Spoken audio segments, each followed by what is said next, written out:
নমস্কার, আমি তিনঞ্জন টিএসএনএম নিউজে আপনাদের স্বাগত। আমাদের বিশেষ অনুষ্ঠান তুমি বলবে আমি শুনবো। এতে আমরা কিছু বলি না, এতে জনগণ বলে, জনপ্রতিনিধি বলে, প্রশাসন বলে, আমাদের মাধ্যমে বার্তা বিভিন্ন জায়গায় পৌঁছে যায়। গতকাল আমরা দেখিয়েছিলাম আসানসোল দক্ষিণের দামরা এলাকায় দামোদর নদের ধারে সেখানে কি বালিকাণ্ড হয়েছিল। বিজেপির বিধায়িকা অগ্নিমিত্রা পাল ইডিকে চিঠি করেছিলেন বেশ কিছু মাফিয়া বলে তাদের নামে এবং কাউন্সিলর তরুণ চক্রবর্তীর নামে। তরুণ চক্রবর্তী আবার পাল্টা বলেছিলেন অগ্নিমিত্রা পালকে। কিন্তু আমরা আজ একেবারে সরজমিনে পৌঁছে গেছিলাম দামোদর নদীতে এবং সেই নদীর ধারে গিয়ে ঠিক বাস্তব চিত্রটা কী সেটাই তুলে ধরব। দেখুন সম্পূর্ণ খবর। ঠিক বাস্তবে কি পরিস্থিতি রয়েছে সেখানে, যে বালিকে অবৈধ বলা হচ্ছে কিভাবে স্টোর করা রয়েছে, কিভাবে বালি তোলার সিস্টেমটা, এবং এখন আজকে দিনের বেলায় কি পরিস্থিতি ছিল, যদিও রাতের পরিস্থিতি আমরা এই মুহূর্তে বলতে পারছি না। আসানসোল দক্ষিণের দামরা এলাকায় অবৈধ বালির ব্যবসাকে কেন্দ্র করে শাসক বিরোধী তরজা তুঙ্গে।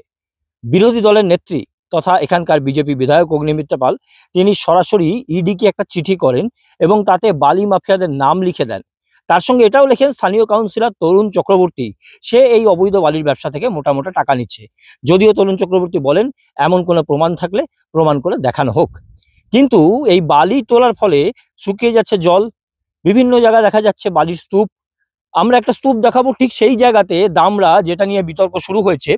এই এই এত বালি, এই বালি কার? কেউ কিন্তু দাবি করতে পারে না এই বালি কার। সূত্রের খবর কেউ বলতেও পারে না যে বালি কারা তুলেছে, কারা রেখেছে। কিন্তু বালি রাতের অন্ধকারে চলে যাচ্ছে। শুধু তাই না, একদম বালি তোলার যে এক অদ্ভুত সিস্টেম, যে সিস্টেম সহজে ধরা খুব মুশকিল, আমরা দেখাবো এই দামোদর নদী এবং সেখানে বেশ কিছু নৌকো রাখা রয়েছে। সূত্রের খবর এই নৌকোগুলোকে জলে নামিয়ে দেওয়া হয় এবং সেখানে যে সেকশন পাইপগুলো রয়েছে সেখান থেকে জল এবং বালিকে টানা হয়। টানার পরে যখন এক জায়গাতে এই নৌকোর মধ্যে অথবা পাড়ের মধ্যে সেই জল বালিকে রাখা হয়, জলটা অটোমেটিক্যালি বেরিয়ে যায় আর বালিটা বিক্রি হয়ে যায় এবং সেটা সম্পূর্ণ অবৈধ, যেটা দাবি করছেন অগ্নিমিত্রা পাল। শুধু তাই না, তার সঙ্গে আরেকটা বিষয়, যে শুধু অগ্নিমিত্রা পাল দাবি করছে কথা বলা ভুল, শাসক দলের যে কাউন্সিলরের বিরুদ্ধে অভিযোগ উঠেছে তরুণ চক্রবর্তী, তিনিও কিন্তু চিঠি দেখাচ্ছেন যে তিনিও এই বালি বন্ধ করার জন্য প্রশাসনকে জানিয়েছিলেন। এবং এই অবৈধ বালি তোলার ফলে আমরা নদীটা একবার দেখানোর চেষ্টা করব।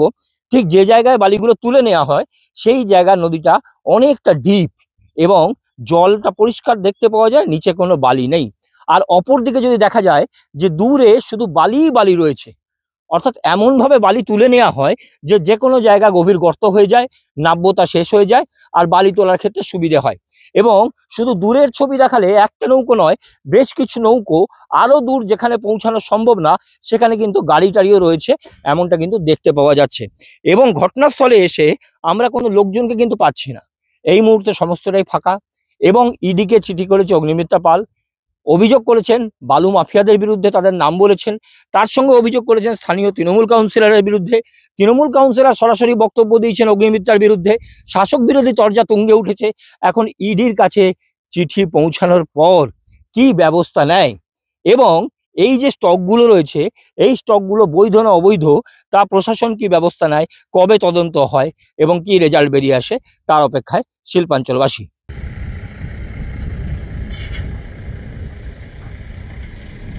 সব ছবি দেখলেন দামোদর নদীর পাড়ে দামরা এলাকা, সেখানে বালি স্তূপ হয়ে আছে এবং তার পাশে আবার নদীতে অদ্ভুত টাইপের নৌকো রয়েছে।